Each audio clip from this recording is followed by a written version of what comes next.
La charla que nos va a ofrecer Ramón Sobremonte, que es director general de Caja Rural de Burgos. Si sois alumnos de la Facultad de Económicas, conoceréis la colaboración que mantiene Caja Rural de Burgos con esta facultad, con la cátedra José Tornay, o con la elaboración del boletín de coyuntura económica. Por dar unas breves pinceladas, para no repasar más la jornada, Caja Rural de Burgos acaba de presentar los cuartos mejores resultados en su historia. Ramón Sobremonte dirige la entidad desde el año 2008 y ha conseguido ese récord ya 2 veces. Pero yo me decía hace poco en una rueda de prensa que lo que ha conseguido Caja Rural este año, más que ganar, ha sido ganar la confianza de sus clientes, porque ha conseguido mejorar todos sus valores, la inversión crediticia, la inversión con empresas, los fondos de intervención, un montón de apartados. Ha sido un año especialmente brillante para esta cooperativa de crédito, que además se ha lanzado un proceso de expansión con la integración con las cajas rurales de Segovia, Fuentepelayo y San Fortunat de Castelldans, que está en una población cercana a Lleida. Os presento a Ramón Sobremonte, que nació en Bilbao en 1962, casado con 3 hijas, es licenciado en Económicas Empresariales por la Universidad del País Vasco y tiene un máster en Economía y Hacienda Pública, máster en Finanzas. Empezó a trabajar en el año 1990 en Pricewaterhouse y se incorpora a Caja Rural Burgos en enero de 1996 con el cargo de subdirector. Desde marzo de 2008 es director general y va a ser el primer ejecutivo de la nueva caja fusionada con los de Segovia, Fuentepelayo y Castelldans. Ramón, cuando quieras, gracias.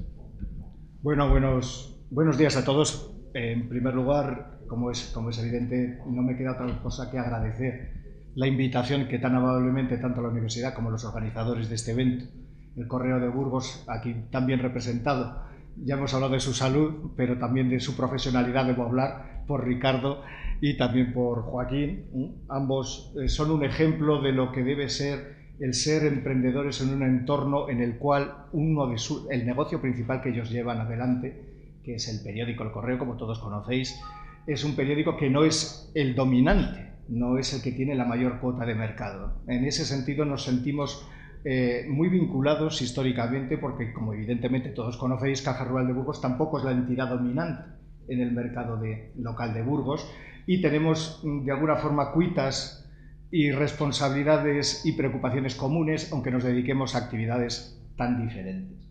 Dicho lo cual, también tengo que agradecer evidentemente a la Universidad de Burgos el que me permita hacer algo que cuando se me dijo, oye, puedes venir, puedes colaborar, yo entendí que era una maravilla para mí. Es volver, entiendo que esto es un aula, ¿no? Es volver a las aulas de la universidad después de, no voy a decir cuántos años, pero unos cuantos.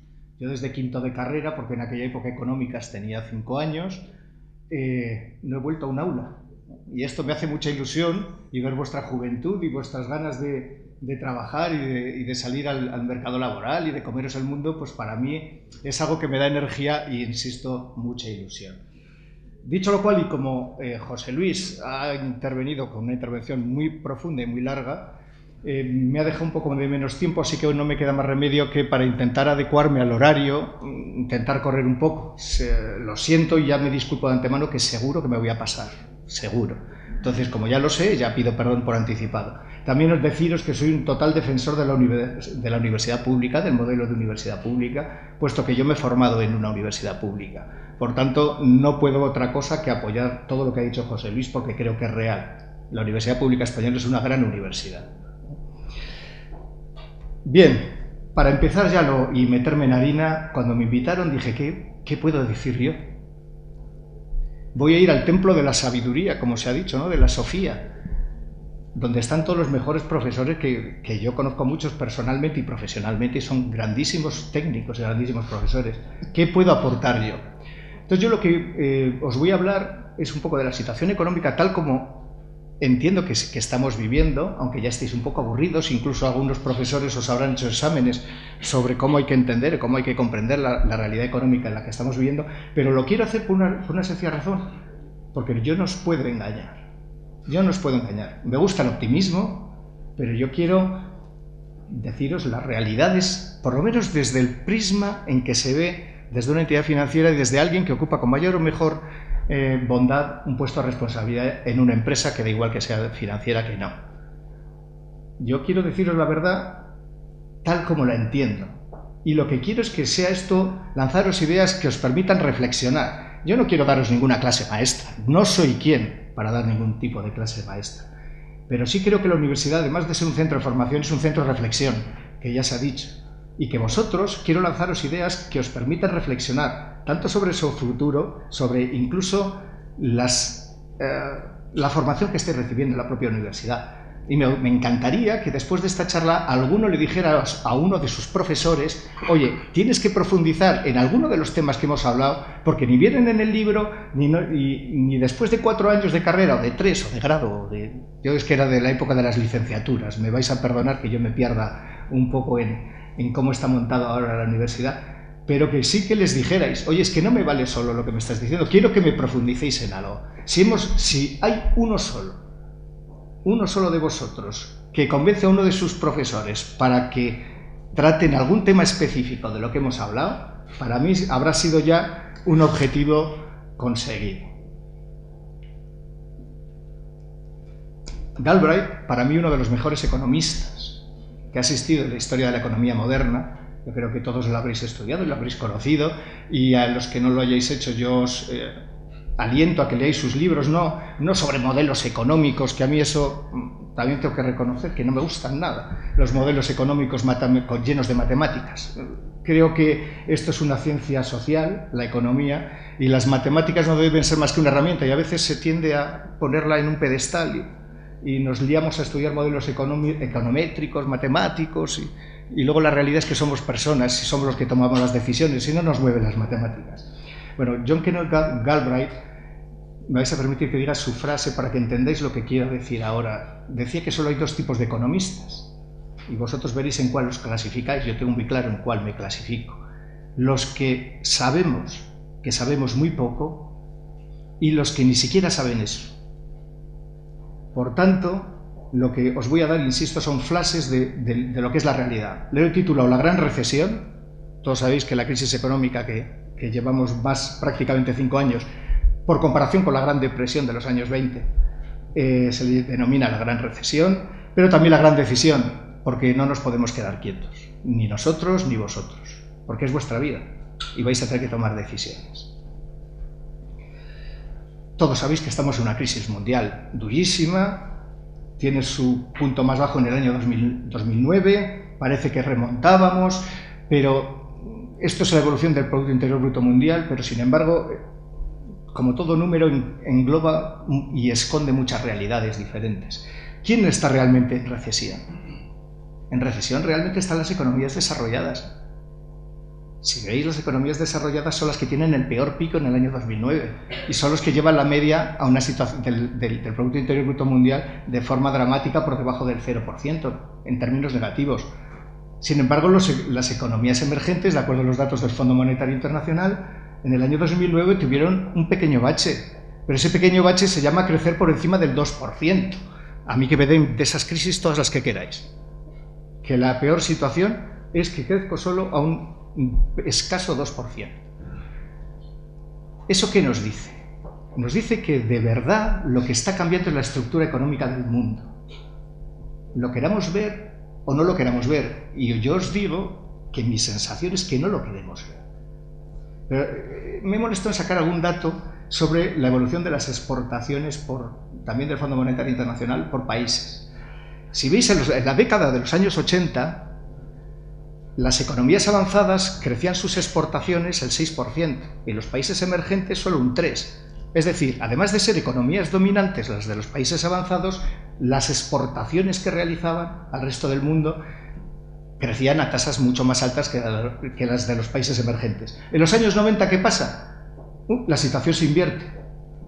Los países emergentes empiezan a exportar a tasas muy superiores o relativamente superiores a la de los países avanzados. Y ya si nos vamos a la década de los 2000, ya la situación se ha invertido radicalmente. Los países avanzados empiezan a no solo distanciarse en exportaciones de los países emergentes, sino que incluso van reduciendo sus tasas de exportación. ¿Esto qué es? Que hemos perdido competitividad.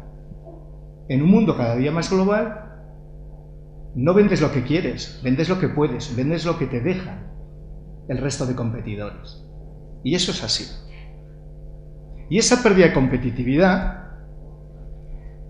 hay que verla como se intenta solventar a través de estrategias microeconómicas, porque al final quien da el empleo, aparte evidentemente del sector público en cuanto a empleo estatal, quien da empleo son las empresas y los autónomos, bien sean sociedades anónimas limitadas, los autónomos. Esos son los que generamos o generan empleo.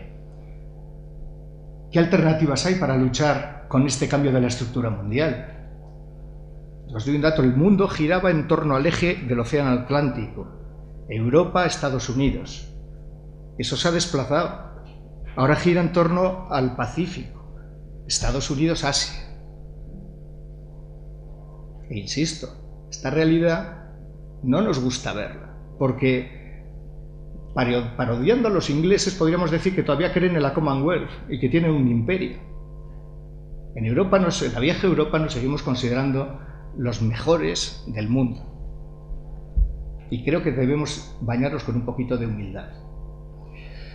Bien, siguiendo a Michael Porter, yo creo que todos le conocéis, el gurú de las estrategias empresariales. Después de muchos libros, al final lo que te dice es una obviedad, como casi todo.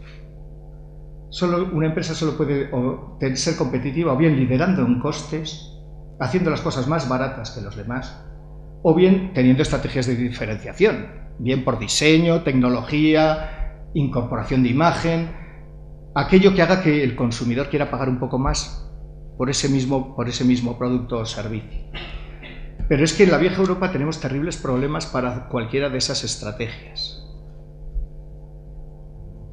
En primer lugar, el liderazgo en costes es muy difícil en muchos de los sectores que sean intensivos en mano de obra.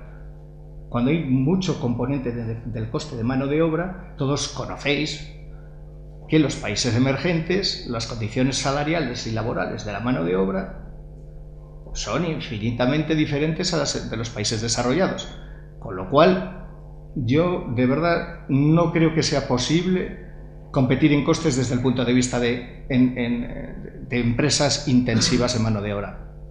Casi imposible. Por otro lado, la diferenciación es cada día más difícil. Es posible, pero cada día más difícil. Tenemos incorporar tecnología, los productos, pero yo recuerdo, saca Apple el iPad y al de 2 minutos hay un tablet de no sé qué, que no tiene las mismas prestaciones, pero que cuesta un tercio. Muchos de ellos lo usaréis vosotros. Saca el drama de la música, el drama de las películas. Hacen una película, de 2 días la tienes en internet, entre comillas la tienes, ¿no? Ilegalmente, pero la tienes. Yo creo que vosotros, con la edad que tenéis, estaréis todo el santo día bajándoos música. Vamos, no me cabe ninguna duda, porque yo tengo mi hija mayor está ya cerca de estar en la universidad y conozco un poco lo que me deja vuestras actividades, y por tanto es muy difícil competir diferenciadamente, incluso con temas tecnológicos, en temas innovadores. No voy a hablar de normativa. La normativa europea es kafkiana. Manifiesto mi total rechazo a la estructura normativa que nos hemos otorgado los europeos. Voy a poner un ejemplo sencillito, porque os voy a intentar poner ejemplos muy claros. No me gusta hablar de economía sin la cercanía de lo que es la realidad. Hay una normativa entera de bienestar animal en España, que yo no sé si conoceréis o no conoceréis, pero que está generando, por ejemplo, en el sector de los productores de pollo, ¿no? Que yo creo que todo el mundo come pollo, unos sobrecostes brutales, porque tienen que hacer unas inversiones enormes para que las gallinas vivan en unas jaulas mucho más amplias y no se estresen al poner los huevos. Bien, a mí me parece maravilloso defender el bienestar animal y que las gallinas estén poco estresadas. De verdad que me parece estupendo. Pero lo que sí me gustaría que eso se confrontara con el mercado. Es decir, que hubiera la posibilidad para el consumidor entre elegir huevos de gallinas estresadas y huevos de gallinas no estresadas, de forma que el sobreprecio que genera esa normativa la pague el consumidor que quiere consumir huevos de gallina no estresada. Y lo mismo el pollo, porque evidentemente unas veces es pollo y otras veces es para huevo. Esto, que parece una bobada, es un ejemplo enorme de cómo en Europa nos hemos dado normativas y normativas y normativas sobre normativas que encarecen y dificultan la competitividad y que además no se confrontan con el mercado. Y eso yo estoy en total desacuerdo. Pongamos normativas y dejemos al mercado que confronte. ¿Hay consumidores que quieren pagar? Estupendo, se pague, que las gallinas vivan mejor que igual algunas personas, porque a este paso, con la crisis que hay, las gallinas van a acabar viviendo en una situación de menos estrés que muchas personas. Soluciones. Pues han intentado bastantes soluciones. Se ha intentado expandir la tecnología. Vosotros, por la edad que tenéis en general, no os acordaréis de la burbuja tecnológica del año 2000 en las bolsas. Yo os voy a poner dos ejemplos de absurdo económico en el cual vivimos y viviremos y hemos vivido sistemáticamente porque somos seres humanos y esto, insisto, es una ciencia social. En la época de la burbuja tecnológica había una sociedad filial de Telefónica que se llamaba Terra, en la cual se incorporaron todos los servicios de Internet que daba Telefónica. Salió a bolsa, fue un exitazo brutal, se multiplicó su valor hasta casi el infinito y era el valor preferido de todo el mundo.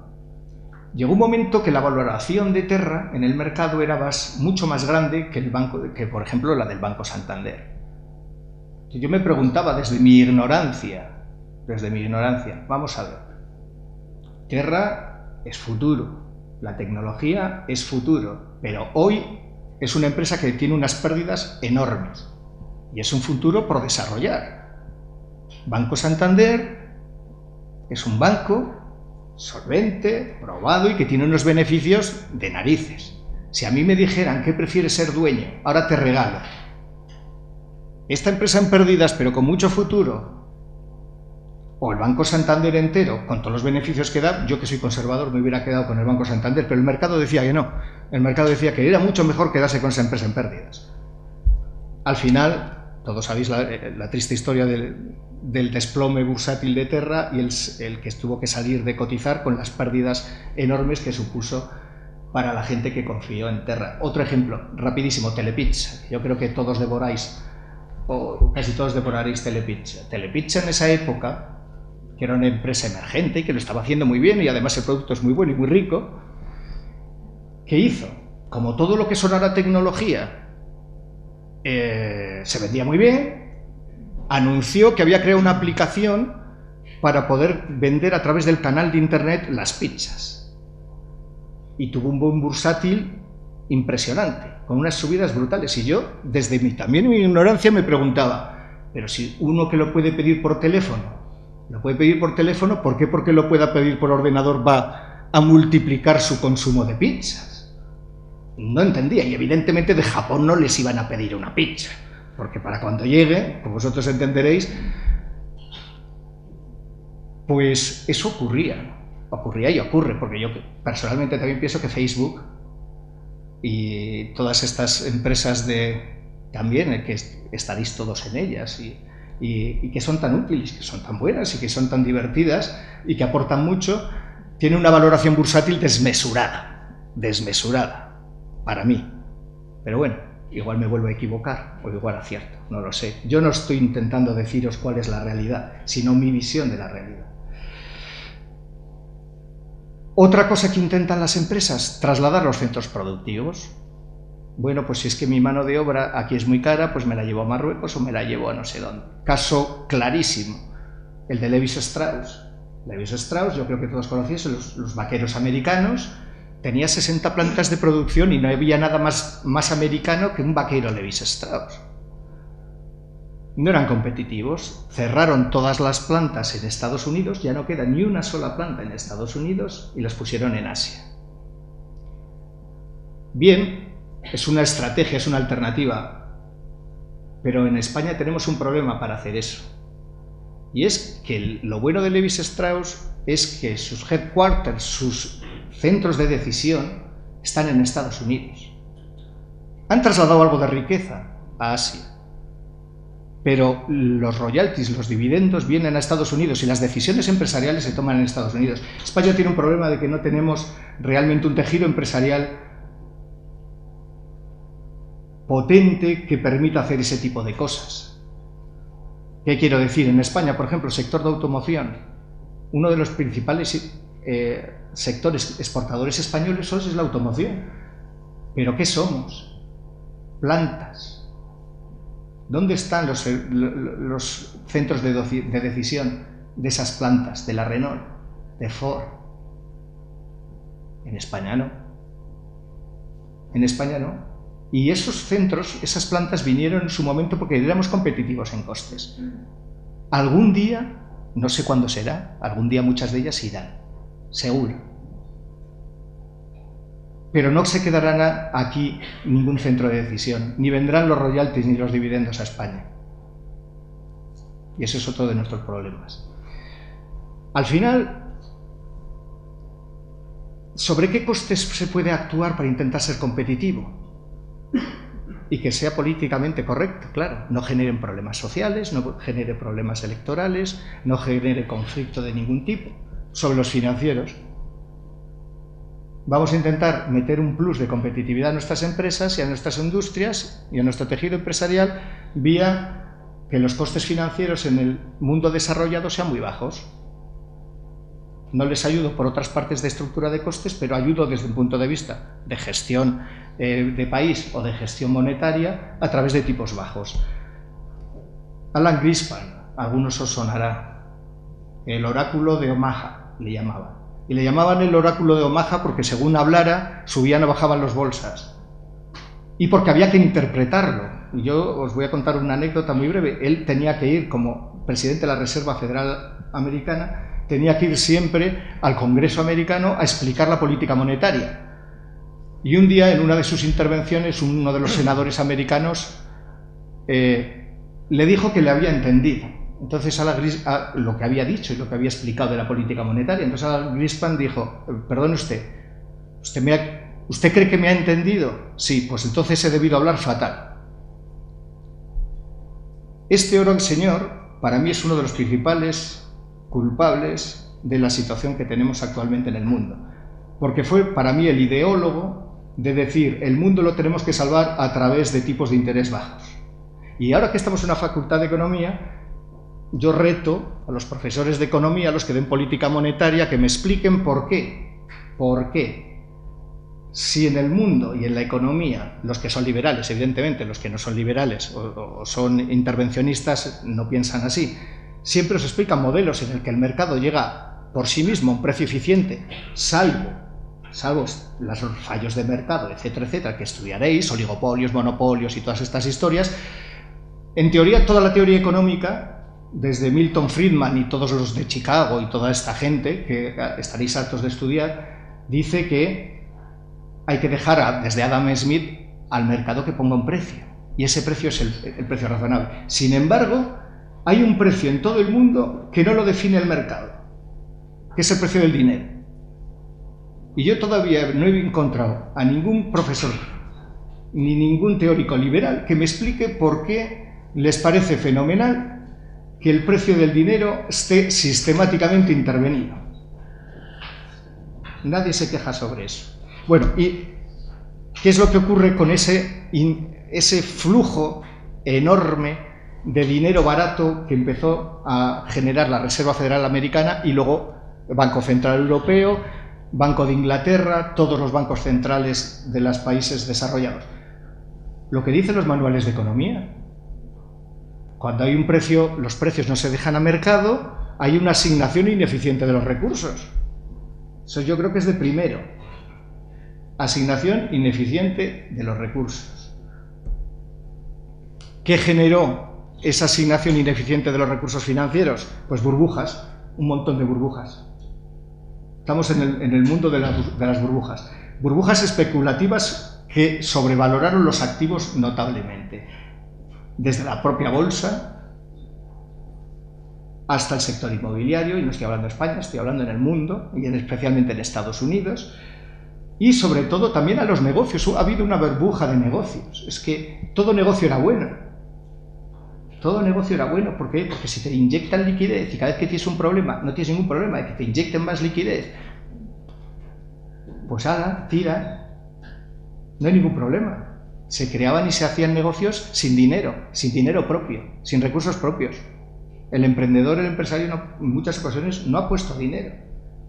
Algún tipo de empresario, otros no, otros han sido tradicionales, pero ha habido otros que hacían nuevos negocios sin dinero, entre las subvenciones que me daban y el dinero que me dejaba el banco, ya está, monto lo que sea, y si necesito más dinero me dan más. Una reflexión. Ha habido una burbuja especulativa claramente en bolsa, y si veis el gráfico, aunque la escala es logarítmica, la crisis del 29 y la gran recesión actual tiene una similitud importante. Yo lo dejo como elemento de reflexión. Los años 20 hubo un crack, lo veis, en el primer ciclo de la crisis del 29, una recuperación, pero de esa recuperación no se acabó de salir y hubo otra segunda fase de crisis. Se parece muchísimo a lo que estamos viviendo. Muchísimo. ¿Burbuja en el sector inmobiliario? Bueno, yo creo que eso no hace falta casi ni hablarlo, ¿no? Todos sabemos que los precios han subido, y en Estados Unidos espectacularmente también, subieron de forma brutal, y esa subida no tenía nada que ver ni con los costes de producción de las nuevas viviendas, ni con el crecimiento de la población. Es decir, tenía un movimiento totalmente especulativo porque los bancos, en Estados Unidos se montó un sistema de bancos de inversión que tenían montones y montones de millones y que tenían que rentabilizar. Y se creó la historia de las hipotecas subprime, que no voy a hablar porque todos los conocéis, los ninjas y todas estas historias.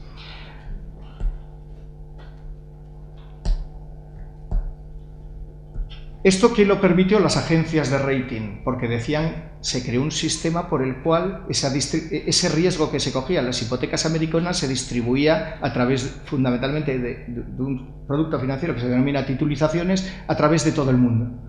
Ese riesgo se distribuía a través de todo el mundo. Gracias a que existían unas empresas de rating que decían, no, estos bonos con este riesgo son muy buenos. Bien, las empresas de rating fallaron.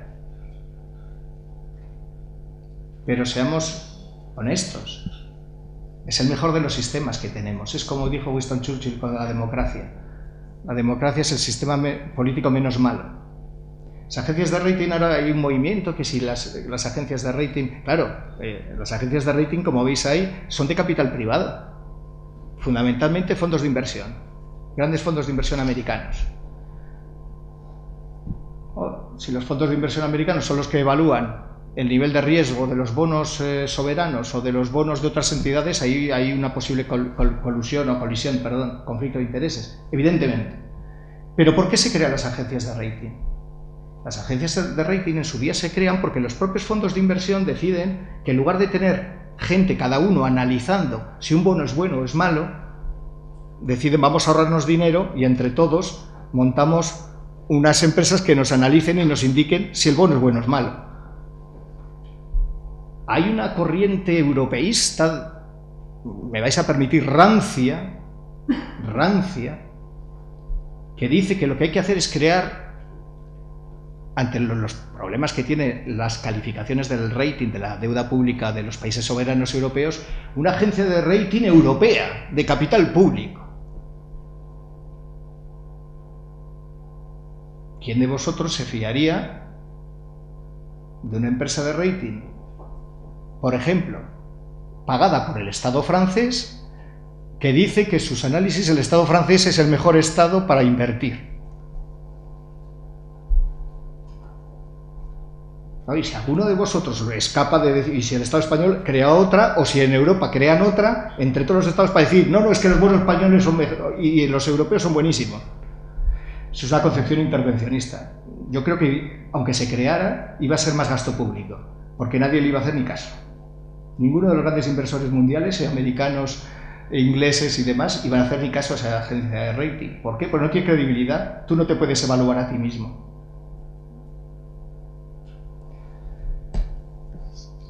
Conclusión. Falta de competitividad, se distribuye dinero a expuertas por todo el mundo civilizado o desarrollado y tenemos activos tóxicos distribuidos por todo el planeta. Un montón de empresas y de negocios ineficientes funcionando solo sobre la base de que, con pérdidas, sobre la base de que hay dinero porque se les financia. Y un sector público, y no estoy hablando de España, estoy hablando en general del mundo, del mundo desarrollado, un sector público totalmente sobredimensionado. ¿Por qué? Porque se va adquiriendo en la bonanza económica una serie de compromisos de gasto o de inversión no sostenibles en el tiempo. Y no son sostenibles porque se basan en que en esos momentos los estados tienen muchos ingresos, muchísimos ingresos, porque la bonanza económica es grandísima. Pero es que eso se acaba. Y luego tienes tus gastos dimensionados para unos ingresos que luego no existen. Y aquí entra también, y me gustaría que a vuestro profesor que os dé teoría económica, macro, os hablara de Keynes. Os habrá hablado, habréis estudiado todos el modelito famoso: consumo más inversión, más gasto público, más X menos Y, más las exportaciones menos las importaciones. Y con eso hacemos maravillas. Yo he leído algo de Keynes, por eso digo que vuestros profesores saben muchísimo más que yo, pero yo no conozco que Keynes dijera que se puede manipular la economía con un gasto público elevadísimo durante años y años y años y años y años. Y además, en el modelo que os han explicado, seguro, estoy convencido, no hay ningún tipo de restricción financiera en ese modelo. Consumo más inversión, más nada. ¿Y dónde está la restricción financiera? Y si ese gasto público nadie te lo financia, ¿qué pasa? Nos hemos cargado a Keynes. Yo creo que es un elemento que tendríais que hacer que vuestro profesor os reflexione, porque yo creo que es un elemento interesante, porque la política hoy en día está alrededor de si eres keynesiano o no eres keynesiano, y si hay que hacer políticas de estímulo a través de gasto público, plané, como ha habido recientemente, o no. Yo creo que hay elementos de debate más que suficientes. Estamos en un ciclo, insisto, como resumen: falta de competitividad económica, no vamos a actuar con lo políticamente no correcto, así que actuamos con los tipos de interés, que esto todo el mundo le gusta pagar menos, es una gozada, me aplauden, creamos una burbuja financiera, se explota la burbuja financiera, pasamos a tener una crisis financiera, empieza a haber problemas de liquidez en el sistema, una restricción del crédito brutal por parte de las entidades financieras. Eso lleva a que aquellos negocios que no eran eficientes, e incluso los que eran eficientes estaban bien gestionados, tengan problema de acceso a la financiación, y todo eso nos lleva a una situación de consumo a la baja, inversión a la baja y paro. Parece que lo queremos arreglar con tipos de interés bajo. Pues hombre, eso está muy bien. Y todavía hay gente que se empeña que el Banco Central Europeo tiene que bajarlos, que los baje. Me parece estupendo. No va a conseguir absolutamente nada. La diferencia entre un tipo de interés, como está ahora el tipo de intervención del Banco Central Europeo, por debajo del 2 al 1,5 o al 1%, es inmaterial. Pero bueno, aquí la clave es la confianza. Romper este círculo vicioso en el que estamos metidos de falta de confianza en las familias, de falta de confianza en las empresas, de falta de confianza de los inversores en los estados, de falta de confianza en las entidades financieras, de falta de confianza. Vivimos en un entorno de falta de confianza total, y esto es lo que hay que romper. Pero es que además vivimos en una Europa fundamentalmente asociada a una unión monetaria, pero que no fiscal, y eso también creo que todos lo conocéis. Tenemos una única política monetaria en toda Europa, dentro del euro, pero las políticas fiscales son diferentes. Hay libertad fiscal, había libertad fiscal por los diferentes países de la Unión Europea, siempre hay que cumplir unas reglas mínimas, ¿no? Unas reglas mínimas que muchos países, como se ha demostrado, pues trapicheaban y se las saltaban, pero daban estados de que sí que se estaba cumpliendo. Pero todo ello nos lleva a que la situación económica española es una situación económica muy compleja, muy complicada, muy difícil. José Luis ha hablado de optimismo. Vamos a salir, seguro que vamos a salir. Pero eso no nos debe impedir ser realistas. Nuestra situación económica es terriblemente difícil. Si vemos en la pantalla el PIB de España hasta recientemente, la única vez que ha habido PIB negativo, quitando la guerra civil, estaríamos buenos que en la guerra civil hubiera habido PIB positivo, fue la Gran Depresión. Y España está haciéndolo bastante peor que la mayoría de las economías de referencia europeas. ¿Cuáles son los rasgos distintivos de la economía española como diferenciales? La burbuja inmobiliaria, que es tan grande como la de Estados Unidos o tan grande como la australiana en su día o tan grande como la inglesa. Éramos los países que liderábamos la burbuja inmobiliaria. Bueno, pues eso os pinchó, todos lo conocéis. Las viviendas libres iniciadas han caído en picado, la industria de la construcción se ha desplomado en cuanto a actividad y el problema está en que tenemos un stock de viviendas construidas sin vender brutal. Me da igual, unos estiman 600.000 que quedan todavía, me da igual que sean 600, que 700, que 800, que 500. El sector de la construcción no va a volver a reactivarse mientras ese stock no se digiera. Y la mala noticia es que va a tardar muchos años todavía en digerirse. Con lo cual, uno de los sectores fundamentales para la recuperación económica, que es el sector de la construcción, no podemos contar con él como motor de la recuperación en tiempo, en bastante tiempo.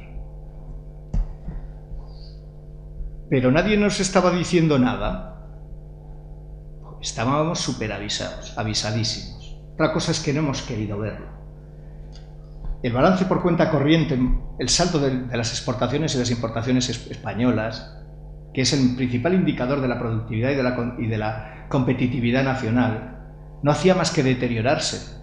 Ahí os he puesto los datos desde el año 2003, pero es que en el año 2006-2007 se llegó a un menos 10%. Menos 10%. Nos entraban productos de todo el mundo como animales, nosotros no exportábamos prácticamente nada. ¿Y cómo financiábamos eso? Con el dinero que nos prestaban los países extranjeros. Es como el que se va todos los años de vacaciones y se compra BMWs todo el día a préstamo. Esto te lo decía clarísimamente la balanza por cuenta corriente, que nadie quiso hacer caso ni nadie quiso ver. Ahora está mejorando, pero es una falsa mejora. No, no es una falsa mejora, está mejorando, cierto. Ahora bien, hay elementos. ¿Por qué está mejorando? Sobre todo, están aumentando las exportaciones, lo cual implica que la industria española está haciendo un esfuerzo exportador importante y en eso tengo que decir que especialmente Burgos es una de las provincias de España con mayor tasa de exportación y de cobertura a nivel nacional. Con lo cual, eso es una buena noticia para los que vivimos en Burgos, que tenemos una industria que es competitiva porque está exportando y además cada día exporta más. Pero sobre todo la mejora es porque de repente hemos dejado de importar. Y hemos dejado de importar porque no tenemos dinero para importar. El endeudamiento privado, el de las familias y el de las empresas, a nivel macroeconómico es brutal. También tenemos el triste récord de tener el máximo nivel de apalancamiento financiero de familias y empresas junto con un poco por debajo de Estados Unidos. En Estados Unidos el nivel de apalancamiento, es decir, el nivel de deudas asumido por las familias y por las empresas es mayor todavía que el español, pero nosotros estamos por ahí detrás. Eso evidentemente es un tema que hay que corregir y la mala noticia es que el nivel de corrección, es decir, el nivel en el cual vamos disminuyendo el nivel de endeudamiento de las empresas y de las familias, es muy lento. Entonces ya tenemos dos elementos que implican lentitud. Digestión del sector inmobiliario, lenta.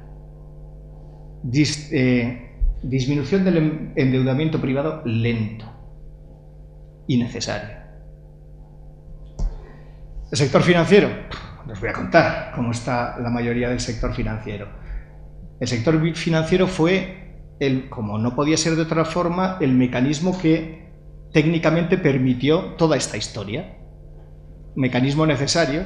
Si veis el endeudamiento, es decir, la diferencia entre inversiones y depósitos, es decir, lo que prestan los bancos, el sistema financiero, y el dinero de sus clientes, prácticamente en el año 2000, veis en el gráfico, prácticamente era igual, 45.000 millones de diferencia. Sin embargo, salta brutalmente hasta más de 619.000 millones. Es decir, las entidades financieras han pedido 619.000 millones prestados en el extranjero para prestar en España a familias y a empresas. Eso funciona todo muy bien siempre que te presten, pero si tú pierdes la confianza, y es la situación actual, que hay una falta de confianza total en el extranjero sobre el sector público, sobre España, cualquier cosa que sea española, y no prestan. Y entonces tienes un problema, porque debes 619.000 millones, ¿y de dónde lo sacas? Y esa disminución del endeudamiento tiene que producirse, pero veis en el gráfico que no se está corrigiendo de forma relevante. Otro elemento de problema futuro. Además que la mayoría de las entidades financieras, especialmente las cajas de ahorro, se lanzaron a un crecimiento desmesurado de su red de oficinas, ahí veis cómo evolucionaron, y a contratar gente de forma brutal y de forma totalmente desmesurada. Y lo digo muy claro, a nosotros nos habían, a veces nos quitaban gente que estaba en nuestra entidad trabajando, que estaba de comercial, por ejemplo, ¿no? De comercial en una oficina. Y como comercial de una oficina, pues llevaba 2 o 3 años, era una persona que apuntaba bien, pero todavía no se le veía formado ni siquiera para ser director. Y algunas grandes cajas se los llevaba a unos sueldos desmesurados y a dirigir oficinas enormes. También tengo que decir que les hemos seguido un poco y la mayoría están en el paro ya. Pero eso te demuestra cuál es, cuando no hay una realidad debajo de algo, eso acaba estallando al final. La morosidad, pues nadie paga. Y además el volumen del negocio bancario se está reduciendo, los préstamos a nivel español disminuyen, no crecen, disminuyen, y también incluso el ahorro en los sistemas financieros está disminuyendo. Paro, esta es la consecuencia de todo esto, paro, récords de paro, y la mala noticia es que no hay visos de que ese paro vaya a disminuir a corto plazo, sino todo lo contrario. Otro desequilibrio económico importante, el déficit público. Tenemos récord de déficit público, un 8,5% este último año, y es que el déficit público hay que pagarlo, porque esto es que tienes menos ingresos que gastos, y alguien te tiene que pagar. Y aquí también hago reflexión para los estudiantes y sus profesores. Dejemos de poner los modelos matemáticos hay que conocerlos, pero los ponemos en pedestales. Yo creo que toda la crisis de la deuda pública de los países de Europa ponen en serio riesgo la razonabilidad del modelo, por ejemplo, de la selección de valores con la frontera eficiente de Markovich, que se basa, evidentemente, como todos conocéis, en las inversiones con riesgo cero. A mí que me cuenten cuáles son esas, ¿no? O los modelos de valoración de opciones, Black & Scholes. Muchos de vosotros habréis estudiado los modelos de valoración de opciones y sabéis que además que Black & Scholes, fueron los que los inventaron, premio Nobel, por el diseño de esas valoraciones, dijeron, si somos los reyes de esto, vamos a montar un fondo de inversión que, invirtiendo en las opciones y con el buen sistema de valoración que hemos creado, nos permita ser millonarios. El LTCM, que fue el fondo de inversión que crearon, quebró y perdieron 4.600 millones de dólares, todos aquellos que habían confiado sus ahorros en los premios Nobel de Economía, ¿no? Los modelos VAR, de Value at Risk, que yo no sé si dais o no, yo el primer contacto que tuve personalmente con los modelos de Value at Risk, que lo que pretenden es valorar el riesgo que corre uno con la cartera de inversiones y la máxima pérdida esperada que puede tener, fue en los años 90, porque lo desarrolló JP Morgan y yo tuve que rediseñarlo, adaptarlo para una gran empresa que cotiza en bolsa española y que es multinacional. Y lo adapté porque era consultor, pero dije, esto es una locura. Esto es una locura porque es un modelo que se fundamenta en que nunca va a pasar nada extremo. Y lamentablemente pasan cosas extremas. Y cuando pasan cosas extremas, este modelo casca y el que gestiona sobre la base de este modelo casca también. Y ese es el problema. Entonces, a todos los que os dan esas clases sobre este tipo de historias, a mí me gustaría que les dijerais, que os expliquen de alguna forma los riesgos, por lo menos, asociados a estos aspectos. Papel de los mercados. Los mercados son unos monstruos ahora. El malvado mercado. No hay día que no salga que si el mercado ataca, que si el mercado tal, que si el mercado cual. El mercado es el mercado. El mercado lo que quiere es ganar dinero y que le devuelvan el dinero que presta. Algo tan sencillo como es. Para todos aquellos que se dedican a la administración pública y por tanto a la política, si no admiten el papel del mercado, que me parece correcto y es una opción ideológica. Yo no quiero depender del mercado. Perfecto. ¿Cuál es la receta? Yo no tengo deuda pública. Yo ajusto mis presupuestos de Estado a tener deuda cero o superávit. Y si ajustas a deuda cero tu sistema presupuestario a deuda cero o tener superávit, no vas a depender de los mercados. Nunca. Pero lo que no se puede esperar es, yo voy a tener un agujero presupuestario, el que me dé la gana, los años que me dé la gana, y exigir al mercado que me lo financie como quiero y cuando yo quiero. Y en las condiciones que a mí me apetece. Porque es absurdo. Y eso no va a pasar. Está en juego realmente con el riesgo país, y lo oís todos los días, el diferencial de la prima de riesgo. La prima de riesgo, todo el santo día el diferencial de la prima de riesgo. Pues es que lo que está en riesgo no es la prima. Lo que está en riesgo es la solvencia financiera del país. Y es un tema terriblemente serio. Yo estoy convencido, sabéis que quebraron y han sido intervenidos en la economía europea Irlanda, Grecia, Portugal. El año pasado estuvimos al borde de que España e Italia entráramos en ese núcleo. Gracias a Dios, las intervenciones del Banco Central Europeo nos salvaron de entrar en esa situación y ahora está volviendo a arreciar ese problema. Yo lo que os digo, para aquellos que les guste un poco la historia, que España tiene un extraño récord, pero bueno, porque tenemos una gran historia, también hay que decirlo. Somos el país del mundo que más veces ha suspendido pagos. Desde que se conoce. El primero que empezó a suspender pagos fue Felipe II. La verdad es que también es cierto, hemos suspendido pagos 14 veces, que la última vez fue en el siglo XIX, en la época de las guerras carlistas, y también con una burbuja inmobiliaria relacionada con... No, pero burbuja inmobiliaria no, una burbuja relacionada con el ferrocarril. En aquella época se consideró que el ferrocarril iba a ser... Fue importante, pero se creó también burbuja. Pero luego los alemanes no pueden decir mucho, porque están ellos en tercer lugar, ¿eh? O sea, los alemanes que tanto nos tienen ojeriza han suspendido pagos, creo recordar de memoria 9 veces. Y ellos en el siglo XX. Nosotros en el siglo XX, incluso con guerra civil, lo tenemos limpio. Ellos no. Ellos en el año 42 o 43 suspendieron pagos también.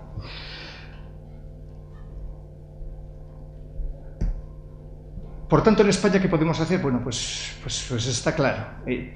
No tenemos herramientas. No tenemos herramientas, lo siento. Me gustaría poder decir que tenemos herramientas eficientes para poder enfrentarnos a la crisis. No tenemos política de tipo de cambios, estamos en el euro, por tanto, el tipo de cambio no puede ser utilizado para devaluar. No tenemos política de tipo de interés porque depende del Banco Central Europeo. Las políticas monetarias las define, insisto, el Banco Central Europeo, y las políticas fiscales que antes teníamos independencia, más o menos, ahora ya nos las dictan. Por tanto, tenemos tampoco falta de capacidad de gestión en todos esos aspectos. Hay gente que se cuestiona la salida del euro. Yo os digo solo un elemento que a mí me permite entender que la salida del euro sería una catástrofe. Hay defensores que no. Es muy sencillito. Salimos del euro, los tipos de interés se nos irían como mínimo un 15%, un 15, un 20%. Con el nivel de endeudamiento que tenemos, familias, empresas y sistema financiero y Estado, financiar todo eso al 15%, imposible. Quiebra de todas las familias y de todas las empresas, o de casi todas.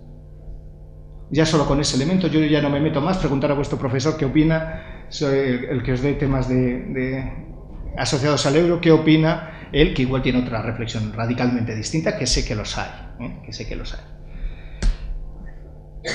Y España tiene un problema de imagen también en el exterior. Si todos hablamos de aviones, de informática, de cine, de business schools, pensamos en Estados Unidos. Dell, IBM, Disney, Fox, Paramount. Si hablamos de electrónica, robótica, fotografía, Japón. Creo que nadie lo duda. Canon, Nikon, Panasonic. ¿Hablamos de España?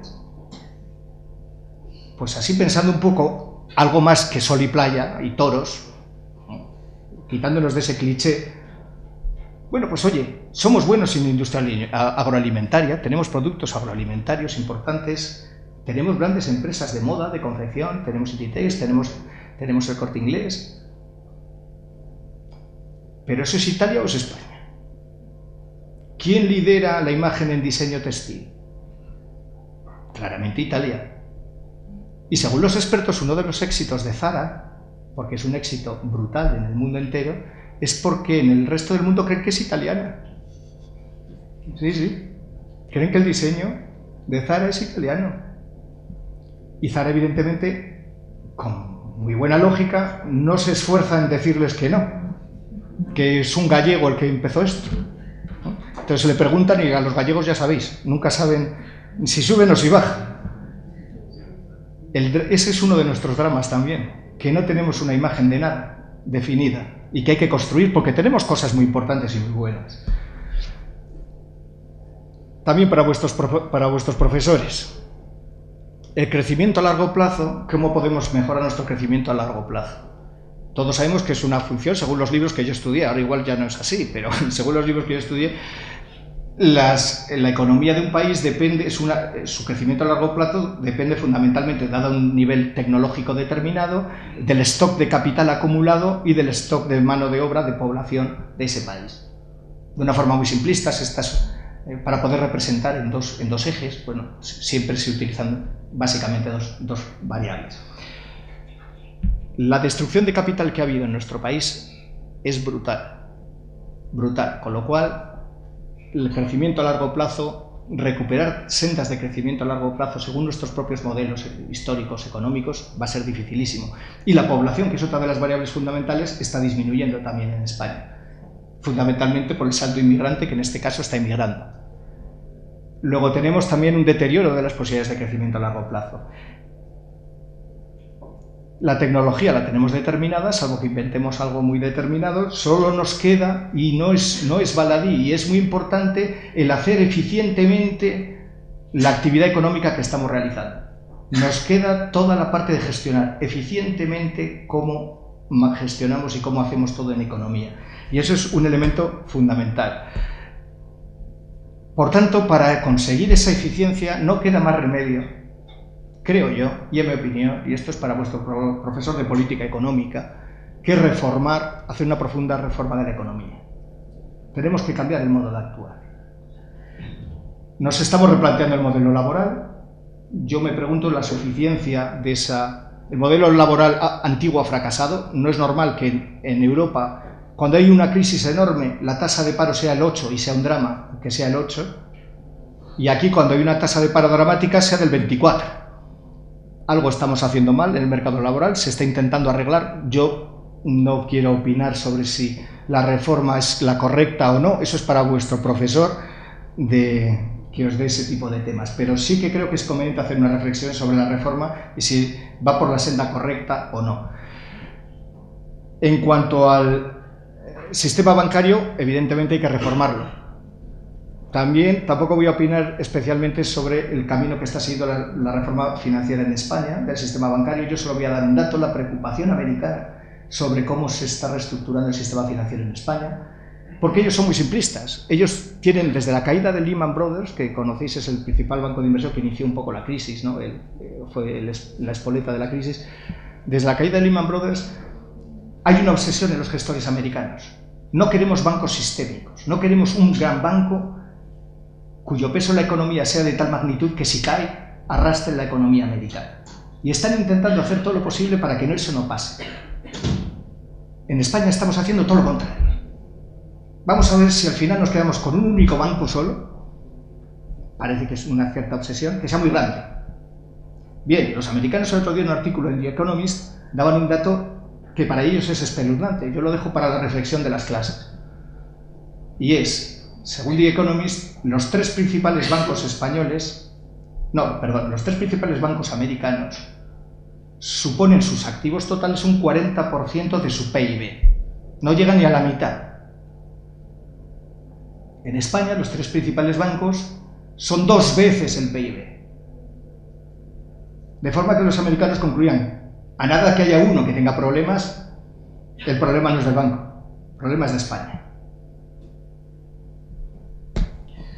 Hay que reducir el endeudamiento exterior y replantearse el modelo de Estado. Hemos hablado a José Luis haciendo una defensa de la universidad pública. Yo es una defensa que suscribo y me parece muy bien muchos temas que se están haciendo, pero tenemos que tener un Estado que sea sostenible, porque como las familias, como cualquiera de vosotros en vuestra casa, no podéis gastar eternamente más de lo que tenéis y tenéis que dimensionar vuestras actividades, vuestro ocio, vuestras inversiones a lo que tenéis, y que a todos nos gustaría ir, bueno, incluso a mí no, a cazar elefantes, pues igual hay mucha gente que le gustaría, pero no lo hace porque no tiene dinero. Entonces es muy bonito el un Estado muy amplio, muy proteccionista, muy tal, pero lo que tenemos que decir es sostenible. Y tenemos que redimensionar el Estado al nivel sostenible. Para ello hay que reformar la estructura, está claro. Hay que repensarse, no si el modelo que tenemos de Estado central, comunidades autónomas, diputaciones, ayuntamientos es válido o no, es el que nos hemos dado constitucionalmente. Y yo lo apoyo. Pero lo que habrá que pensar es cómo eso se puede hacer de la forma que nos cueste menos. La protección social está muy bien, la máxima posible, pero la máxima que podamos mantener y no otra, porque si no la podemos mantener, no la podemos mantener. Y luego hay otro elemento fundamental que es la gestión de todo ese dinero, la gestión de toda esa estructura de ingresos y de gastos. Yo echo de menos un mayor incremento de tasas por uso de servicios. Estamos abonados, y yo el primero, al todo gratis. Todo gratis. Yo pongo el ejemplo de Bicibur, que espero que haya mejorado los datos. Bicibur, habréis usado muchos, cuando salió era gratuito. Este año, como había muchas bicicletas que se estropeaban, decidieron, yo creo que de forma razonable, decir, oye, el que sea gestor, el que quiera una bicicleta, que ponga un depósito de 50 euros y luego pague una cuota de 15. Los 50 se los devolveremos cuando todo termine y se dé de baja. Pues de un uso masivo del servicio de Bicibur, hemos pasado a un uso prácticamente bajísimo de usuarios de Bicibur. Porque vivimos engañados, vivimos que el todo gratis no es de verdad gratis. Es que lo que es gratis aparentemente para el usuario, pero lo estamos pagando el resto. Y entonces no podemos seguir viviendo con esa idea. ¿El único modelo posible de crecimiento económico? Pues mira, me vais a permitir que desde Stalin y los planes quinquenales y demás, creo que no hay forma que el Estado desarrolle un cambio del sistema productivo.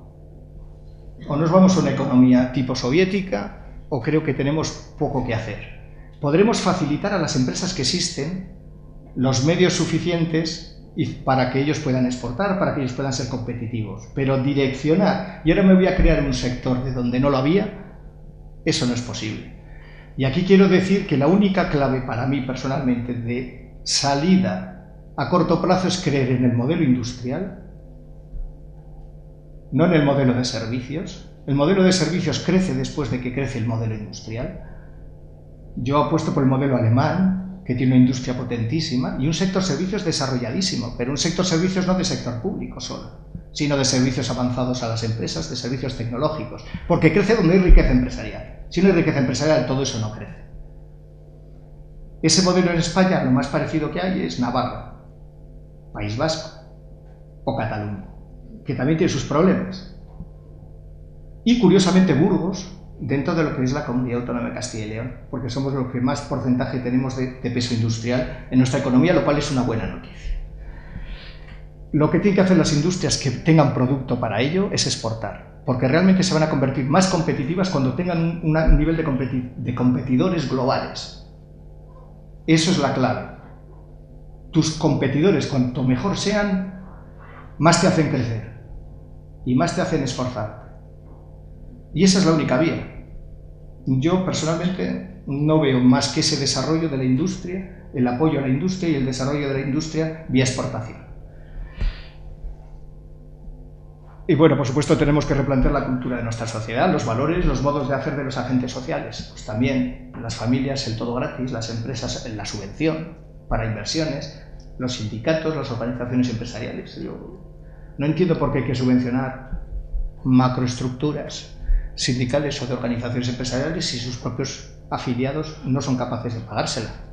Si no son capaces de pagársela, pues no tendremos los demás que pagarlas. Y aún así nos quedan, si solucionáramos todo esto, que ya es, nos quedaría, me suena a mí la alarma, ¿Es a mí? Nos quedaría todavía mucho por arreglar. Y yo os dejo dos de lo que se denominan cisnes negros, que ya si los digo no serían tan cisnes negros, y la teoría del cisne negro se la podéis preguntar a uno de vuestros profesores que está aquí, que fue el que amablemente me indicó un libro que es realmente brillante y que yo recomiendo su lectura, que se titula El cisne negro, de un escritor, ahora no recuerdo el nombre, judío, Nicolás, no sé qué, bueno, José María Calzada, que está aquí, se lo podéis preguntar. La burbuja de deuda pública, hay un montón de deuda pública de todos los gobiernos emitida, financiada falsamente a través del Banco Central Europeo. Retirar toda esa financiación, que en su momento habrá que retirar, va a generar un problema de esa deuda pública. ¿Quién la va a sostener? Ahí tenemos un problema en los países desarrollados brutal. Y la digestión de las economías de alto crecimiento. No nos creamos que China y todos estos son una maravilla. Son economías también estatales, dirigidas, y por tanto estoy convencido, sin hacer ningún tipo de análisis, que habrán hecho una ineficiente inversión de sus capacidades productivas y de su dinero. Con lo cual, en algún momento va a tener que digerir, y no solo hablo de China, India, etcétera, todo ese exceso de inversión. Bueno, en Caja Rural de Burgos, que hemos hecho estos años, bueno, yo creo que Joaquín ha comentado claramente, hemos hecho centrado en gestionar lo gestionable. Lo que uno nunca se puede hacer es rendirse. Tienes que luchar. Y tienes que luchar, y lo hemos intentado desafiando al negocio dominante. El negocio dominante aquí es bancos y fundamentalmente cajas de ahorro. Y le hemos intentado pasar la crisis como una oportunidad y pensando de forma diferente. ¿Cuál es nuestro modelo? Bueno, pues nuestro modelo os lo cuento muy brevemente porque somos grandes desconocidos. Las cajas rurales nacemos en los años 60 bajo una legislación que solo nos permite trabajar con el sector agrario. Esa legislación evidentemente ya está terminada, ya no es así desde los años 80, y era por un problema de exclusión. El sector agrario no tenía acceso a la financiación. Ahora, curiosamente, estamos dando acceso a la financiación a otros sectores, en muchos casos empresariales, que tampoco tienen acceso a la financiación, con lo cual la Caja Rural de Burgos está volviendo a su origen, no tanto con el sector agrario, sino con las familias y con las empresas. Conseguimos nuestra economía de escala. Caja Rural de Burgos está asociada con otros 73 cajas rurales. Si tenemos un banco en común, los servicios centrales de informática, compañías de informática comunes, todos tenemos la misma informática, tenemos la misma compañía de seguros, tenemos la misma compañía de gestoras de capital riesgo, de fondos de inversión, todo eso en Madrid. Pero en lo de Madrid no manda en la periferia, somos nosotros los de la periferia, las diferentes cajas rurales, las que somos accionistas y por tanto mandamos en Madrid, porque somos independientes. Conseguimos lo mejor de las economías de escala, que nos da la dimensión unificada de las 73 cajas, y lo mejor que entendemos de lo que es lo local, la cercanía a los clientes, que permite una toma de decisiones, entendemos, muy competitiva y mucho mejor que de otra forma. Los activos totales, para que os hagáis una idea, del Grupo Caja Rural son 63.000 millones, damos empleo a 13.000 personas y el número de oficinas son 3.500. Una última reflexión sobre el cooperativismo. Somos cooperativa de crédito, llamamos caja, pero somos una cooperativa de crédito. Eso que implica que tenemos dueños, que los dueños son nuestros cooperativistas, los que son los que han puesto capital. Tenemos capital en nuestro consejo. No existe nadie que represente a ninguna fundación ni a políticos, o sea, en eso no tenemos nada que ver con las cajas de ahorro, y por tanto somos una entidad totalmente privada. Pero no tenemos como objetivo maximizar el valor del accionista, como son los bancos, y ya sabéis que las cajas de ahorro han desaparecido, ya son bancos los que hacen su actividad financiera, y evidentemente su finalidad va a ser, como buen banco, maximizar el valor del accionista. En estos años de crisis hemos dado empleo en lo que es Caja Rural de Burgos. Hemos pasado de 187 a 197 empleados, hemos crecido 10 personas, bueno, es una cantidad pequeña, pero crecer en época de crisis yo creo que es bastante positivo. Nuestro balance ha crecido un 20%, lo mismo que los préstamos, que en lugar de decrecer han crecido un 21%. Nos hemos abierto a la sociedad, yo creo que de forma notable. Ahora estamos inmersos en un proceso de integración con otras 4 cajas rurales, que no tiene nada que ver el proceso con el proceso de las cajas de ahorro. Nosotros lo estamos haciendo desde el convencimiento que estas 4 cajas rurales que nos integramos, que son Segovia, Fuente Pelayo, Castelldans y nosotros, de forma totalmente voluntaria y sin ningún tipo de presión, vamos a ser capaces de aprovechar el segundo ciclo recesivo que lamentablemente vamos a vivir y que estamos viviendo. Vamos a aprovechar la oportunidad de negocio, que significa que las cajas de ahorro locales han desaparecido. ¿vale? Ya el Círculo Católico no existe como entidad financiera operando, dando préstamos y depósitos. A través de diversas carambolas ha acabado siendo de Ibercaja y, por supuesto, Caja de Burgos, a través de la carambola de Banca Cívica, ahora ya depende de la Caixa.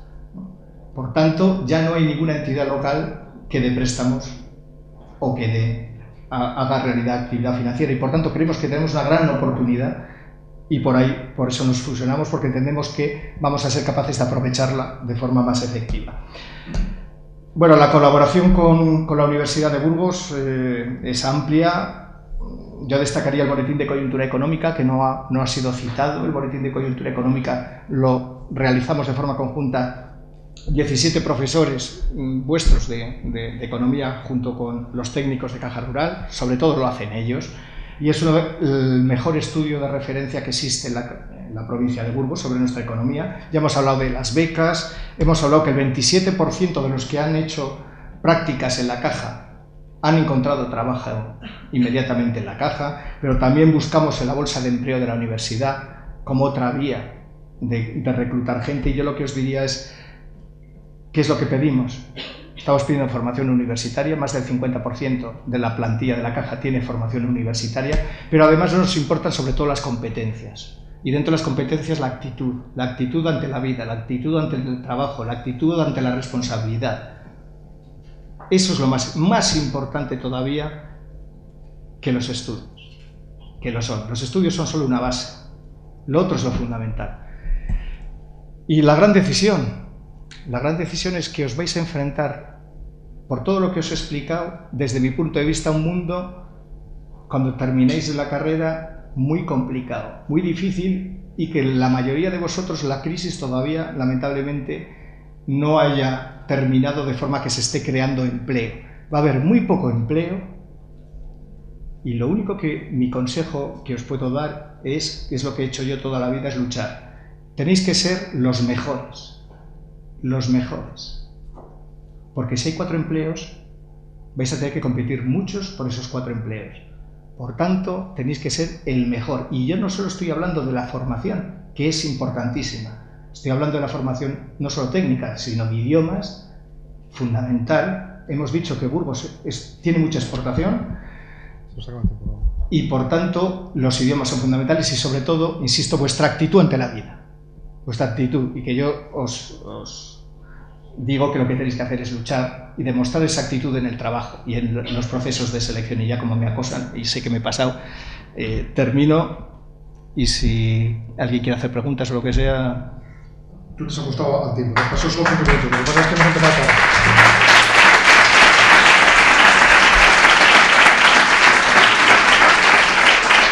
Si os parece, pasamos a la siguiente charla, porque vamos muy mal de tiempo y algunos de vosotros tendréis que incluso que viajar. Muchas gracias, Ramón. Espero que haya sido de vuestro interés, y va a estar enseguida con nosotros en un minuto Antonio Corrado, director de comunicación del Pleno. Bienvenidos a la última ponencia del día de hoy. Como vamos con un poquito de retraso, una breve pincelada sobre Antonio Corrado, que se licenció en Ciencias de la Información por la Universidad de Navarra y ya hizo la tesis doctoral sobre la comunicación interna en las organizaciones industriales. A partir de ahí sería quitar mucho tiempo a su ponencia para leer su extenso currículum, pero decir que se ha dedicado siempre a las relaciones externas en la empresa Nuclenor, y yo creo que va a ser una ponencia muy interesante, porque precisamente la industria nuclear, por sus características, ha precisado de una política de comunicación muy concreta para conseguir que la sociedad tuviera confianza precisamente en ese tipo de energía. Así, sin perder más tiempo, Antonio, tú sin anestesia. Sin anestesia. Oye, buenos días. Yo voy a procurar ceñirme al tiempo, de forma que una parte de la presentación la daremos por vista, porque eran temas que son más genéricos. Y sí me gustaría hablar de las cosas que sé. Yo solo sé hablar de comunicación y de comunicaciones electronucleares, como los malos toreros que solo tienen una faena, ¿no? Entonces pues voy a hacer la faena para la que estoy preparado, ¿no? Pero sí, antes vale la pena perder un minuto en agradecer la invitación del Correo del Mundo. Me ha hecho mucha ilusión que presentara el doctor Corcuera, porque son unos viejísimos conocidos en el mundo del periodismo y de la comunicación, al que yo tengo no solamente respeto, sino cariño y admiración. Gran escuela de periodistas. Y toma nota, Joaquín. Yo que me hace mucha ilusión el estar aquí porque se celebra el 10º aniversario del mundo, que siempre tener opciones periodísticas, yo creo que es un signo de libertad y es un signo de pluralidad, y a mí me parece que eso es lo mejor, ¿no? Lo que todos reclamamos. También el que sea un foro empresarial que se haga en la universidad también es un motivo de orgullo, y ver la sala, cómo estaba ahora, cómo estaba antes y cómo está estos días, pues a mí también me llena de optimismo, porque las cosas no están bien. No hace falta que repitamos la presentación de Ramón, y vamos a intentar a ver si a través de estos próximos minutos damos por lo menos un aire un poco diferente, ¿no? Durante la mañana ha habido una palabra que ha estado sobrevolando toda la sesión, ¿no? Que es la palabra confianza. Yo creo que la palabra confianza, que en sí mismo no es nada, pero sí que indica un estado de ánimo. Y yo creo que confianza tiene que ver mucho también con la comunicación que intentamos hacer en el sector nuclear. Nosotros necesitamos ganar la confianza de la opinión pública para poder justificar, para poder desarrollar nuestra actividad, ¿no? Y confianza y credibilidad pues tiene que ver mucho con nuestro trabajo, ¿no? Yo había preparado una transparencia anterior, pero si os parece voy a centrarme en cosas que son ya sabidas, ¿no? La empresa y la comunicación van muy unidas. Yo diría que son la comunicación es una parte esencial de la empresa. Y solamente hay que ver cómo se organiza una empresa para saber que la comunicación está presente ahí, de forma interna, en cómo nos organizamos, en cómo se generan los equipos, las indicaciones, los proyectos, las orientaciones, los objetivos, y de forma externa en cómo nos damos a conocer. Una empresa que no se debe conocer externamente y que esté en un ámbito competitivo tiene muy poquito sentido. Hay gente que lo hace. Ha salido el ejemplo de Zara. Zara no hace publicidad, pero sí está muy presente en el mundo, y hay otras empresas que justamente hacen lo contrario, venden lo que no tienen, ¿no? Enron, etcétera. Pues yo creo que podemos buscar ejemplos, pero sí es cierto que hay una base común, que la comunicación existe, y que existen los procesos comunicativos que se dan a las empresas, pues permiten explicar una buena parte de sus éxitos y también una buena parte de sus fracasos, ¿no? ¿Para qué en un mundo contemporáneo como el actual puede servirnos la comunicación? Puede ser la comunicación empresarial. Pues yo creo que para posicionar una empresa en el mercado, en su entorno, para lograr el éxito, o para también saber explicar su fracaso, ¿no? Para fijar su imagen. Esto es una parte en las épocas de crisis que es muy importante, para generar valor, ¿no? Para ser transparente, para ser accesible. Hoy en día estamos todos en la red. Yo luego hablaré un poquito de esto, si os parece, al final, de cómo todos estos fenómenos de Internet y las redes sociales están afectando a la comunicación empresarial. Me parece que quizás es la parte más novedosa, la parte más contemporánea de nuestra actividad, los que nos dedicamos a la comunicación empresarial, porque es cierto que existen unas diferencias cualitativas importantes en lo que está sucediendo en el mundo de la comunicación empresarial a raíz de la aparición de estos fenómenos, yo estoy de acuerdo, sobrevalorados en todos los sentidos, que tienen que ver con las redes sociales, básicamente con Internet. Y luego también es verdad que la comunicación ayuda, como decía, a lograr confianza, a lograr credibilidad en nuestra actividad, ¿no? Esto en las empresas energéticas y las nucleares lo vemos bastante bien, porque hemos tenido que recorrer el terreno de la comunicación pues empezando a correr mucho más tarde. Es decir, nosotros partimos de unos orígenes pues yo creo que muy arcaicos, ligados a usos militares, con una especie de superioridad moral que hacía que fuera incuestionable el asunto, y este tema se ha acabado, esto no existe hoy, ¿no? Juan Francisco lo sabe bien, hemos peleado bastante por este asunto, pero yo creo que hemos tenido que recorrer el camino de la opinión pública y de la transparencia y de la comunicación a una velocidad mucho mayor que otras industrias que han podido nacer de una forma mucho más natural, ¿no? Pues hemos tenido conocemos bien este asunto, ¿no? Y es cierto que la industria nuclear tiene una serie de características que la hacen singular, ¿no? Yo creo que es la partida de nacimiento en las bombas atómicas o los rasgos históricos ya mencionados antes, o que no existe una neutralidad, es decir, que todos tenemos un prejuicio, un juicio previo sobre este tipo de energía, o a favor o en contra, pero existe el juicio previo, ¿no? Y también hay una actitud, digamos, de algún sector que se empeña en tener un tipo de posición muy definida, ¿no? sobre nuestra actividad. Al final, en el tema de la comunicación, antes ha salido el tema, hay dos ejes que funcionan fundamentalmente. Y yo esto lo repito muchas veces porque creo que es una de las esencias de la comunicación, entenderse. La comunicación funciona en dos ejes, un eje racional y un eje emocional. Y no hay más. Nuclear igual a enfermedades es un mensaje que lo entiende todo el mundo, son 3 palabras que se entiende todo el mundo, pasa el mensaje estupendamente bien. ¿Por qué? Porque es emocional. Pero cuando tú tienes que demostrar o que decir que lo nuclear no es igual a enfermedad, necesitas hacer un ejercicio racional a base de informes, estudios, no sé qué, que es mucho más complicado de elaborar y mucho más complicado de entender y de aceptar. Y esa es, digamos, la base. Y en el sector nuclear nos hemos empeñado, el sector energético, en poner, digamos, el eje de nuestra comunicación en lo racional, olvidándonos de lo emocional. Cuando hay gente que utiliza la parte emocional de forma muy bien. Por ejemplo, todos hemos visto el mensaje o la entrevista o la declaración del rey de ayer, ¿no? Es puramente emocional, es 100% emocional. Y en 11 palabras ha resuelto un asunto del que se lleva hablando días, tertulias, planteamientos, bueno, se acabó el problema. Yo creo que ese es el reto que tenemos que afrontar, ¿no? Hacer una comunicación eficaz, mezclando elementos racionales y con elementos emocionales. Y ese es nuestro reto, ¿no? Al final, y voy a ir avanzando, aparte que esto es lo que estaba comentándoos, al final, ¿qué es lo que queremos conseguir en un planteamiento de comunicación empresarial? ¿Qué tiene que ser? Pues yo creo que es fundamental entender la comunicación como un elemento de la estrategia empresarial, no como un elemento táctico al que recurres de vez en cuando te conviene y te olvidas de él cuando no te conviene.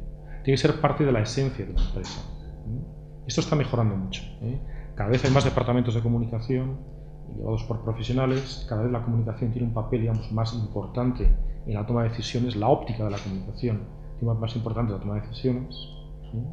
Pero al final lo que intentamos conseguir como objetivo en la comunicación empresarial es que sea un instrumento para conseguir la convergencia entre la realidad de la empresa y su imagen pública. Este es el reto. No crear falsas expectativas, es el reto. Y esto vale para un periódico, vale para una universidad, vale para una caja de ahorros y vale para una central nuclear. ¿Qué queremos? ¿Cuáles son los objetivos? Hablábamos antes de esto. Generar credibilidad, buscar confianza para lograr compromiso, ¿no? Con la marca, con la venta, con la actividad. Ese es el reto. Al final queremos fidelizar a nuestros clientes, a nuestros alumnos, a nuestros lectores, a nuestros... Credibilidad, confianza, compromiso. Los principios. Considerar la comunicación como algo estratégico, evidentemente. Profesionalidad. Cada vez hay más profesionales. El otro día leí la última encuesta de una asociación de directivos de comunicación. Yo creo que estamos ya alrededor del 80% de profesionales de la comunicación que están en las direcciones de comunicación de las empresas. No siempre ha sido así. Y también estamos cerca del 60%, todavía es poquito, en que los directores de comunicación forman parte del comité de dirección de una empresa. Tiene sentido, ¿no? Cada vez estamos más pendientes de cuál es la óptica de la comunicación a la hora de tomar decisiones. En definitiva, porque hay muchas empresas que su valor depende no ya de sus resultados ni de sus previsiones, sino de la opinión de terceras personas sobre esos activos. Y esto en la banca y en la bolsa lo vemos cada día. Entonces, dar una óptica adecuada a cada decisión que se toma. Ayer ha tenido que vender Florentino Pérez un montón de acciones de Iberdrola a un precio mísero. El mensaje que está lanzando, o cuando se plantea de una forma determinada, es los mercados, la opinión pública, sus socios, los socios de Iberdrola, lo reciben de una forma o de otra. Y esa óptica, esa forma de presentarlo, es muy importante. Hemos visto anteayer en USA, una fábrica, una empresa estatal que tiene minas de elementos combustibles. Bueno, ha roto un acuerdo con Berkeley, con una empresa australiana. Los términos en que se ha explicado esto se pueden ver o desde una opción perdida o desde una estafa que no ha llegado a consumarse. Como seamos capaces de explicarlo, a la opinión pública se puede entender de una forma o de otra. Si hacemos la presión en que hemos perdido puestos de trabajo, estamos equivocándonos. El asunto está aquí. Estaba en una estafa encubierta.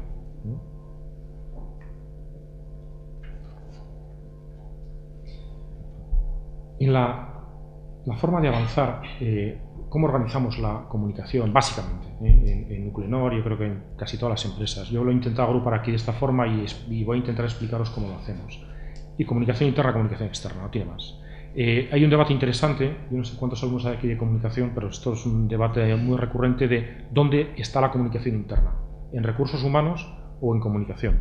Tema interesante. Que no tiene una solución única, depende de la empresa, depende de la actividad, depende del enfoque y depende de los objetivos. En nuestro caso, actualmente la comunicación interna está en recursos humanos, porque estratégicamente nos interesaba así. Pero hay una muy buena coordinación, porque además la comunicación interna yo creo que ahora mismo es un valor.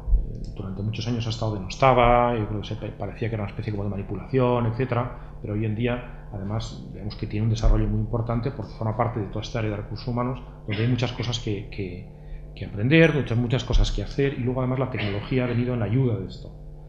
Sobre todo por dos razones. Primera, porque permite mensajes o comunicaciones instantáneas a toda la plantilla, y también porque permite un feedback importante, que este era uno de los defectos de la comunicación interna.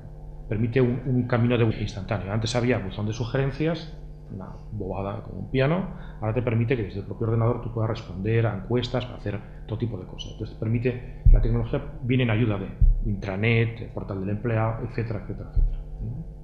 Y esto tiene fortalezas, que son estas, tiene algunas debilidades. A mí hay estos temas de comunicación interna, el tema de los mandos intermedios me preocupa, porque es un, digamos, y a lo mejor esto es más para empresarios que para estudiantes, pero bueno, digamos que tiene sus debilidades también la tecnología, porque das un salto en el vacío y permites que a lo mejor la misma información la tengan gente con una cierta responsabilidad que otra que tiene mucha más responsabilidad. Pero bueno, este es un tema que a lo mejor no vale la pena hoy tratar aquí.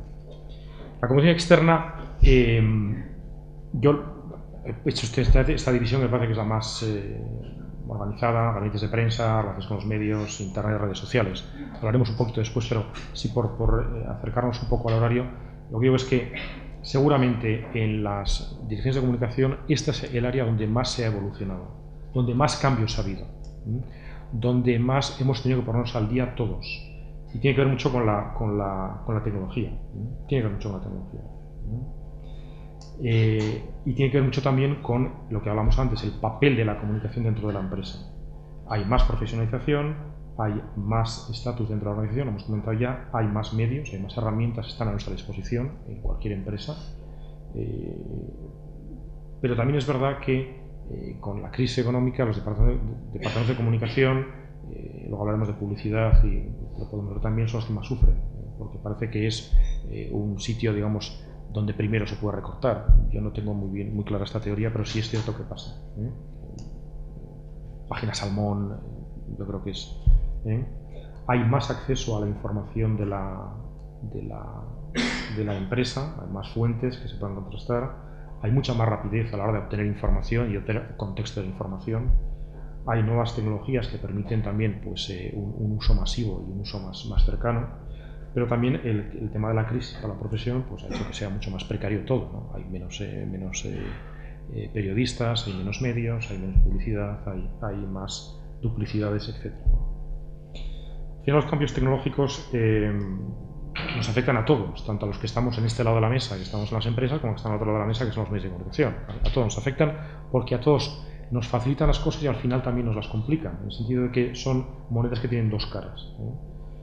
Nos permiten ser mucho más eficaces, pero también este mundo de las redes sociales, de internet, etcétera, pues da paso a que pues, la rapidez vaya en contra de la verificación de la información o del contraste de opiniones, aparecen los rumores, aparecen las prisas, el tema de la fama, ¿no? Twitter, Facebook, bueno, yo creo que la fama, la reputación pueden verse afectadas por falsas noticias, falsos rumores, etc. Y también hay una competencia enorme, ¿no? Una competencia enorme. En la comunicación de crisis también, esto que es una parte, digamos, muy concreta de la comunicación, y si me da tiempo lo hablaremos al final, pues este tema se ha visto dos ideas que me gustaría destacar. Primero, hay planteamientos nuevos en este tema que han variado en los últimos años. No sé si acordáis para mí dos temas muy importantes. El tema de la crisis de Coca-Cola hace unos años en Bélgica. ¿Os acordáis de esto? ¿No? Es decir, que aparecieron unas latas, bueno, esto fue un shock tremendo para la compañía. Un asunto que puede parecer trivial, pero que le dio una vuelta a todos los planteamientos de las multinacionales que tienen sedes locales. Luego, si queréis, hablamos de esto, pero luego hablaremos de los planteamientos globales con actuaciones locales.